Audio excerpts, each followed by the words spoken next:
সমাজে প্রতিষ্ঠিত হবে, আমাদের পরিবার মিলে দোয়া করি তারাও দরকার। আরেকটা কথা হলো, আমি 8 মাস আছি, আরেকটা দায়িত্ব তোমাদেরকে, সেটা হলো যদি মনে করো তোমাদের আশেপাশে কোনো ছেলে মেয়ে আমার স্কুলে পড়ে, খুব গরিব, টাকা পয়সা নাই, পয়সাটা দিতে পারছে, আমাকে বলো, একটু ফোন করে বলবা, আমি ব্যবস্থা করবো। দরকার আমি সম্পূর্ণ ফ্রি করবো, সমস্যা ঠিক আছে।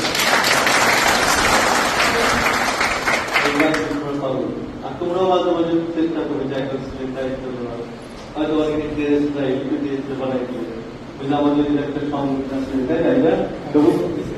ঠিক আছে, শিক্ষক থেকে আমরা একবার দুবার করো, তারপর মাঝে মাঝে একটু দেই, টুকটাক একটু কিছু দেই, তা তোমরাও দেবো, একটা সৃষ্টি দিতে পারছো না, তুমি একটু করো। আর অবশ্যই আমি বলবো স্যার, একটা গরিব ছাত্র আছে, কত করি আমাকে বলবো, আমি চাই যে আমরা সবাই চাই যে একটা ছেলে মেয়ে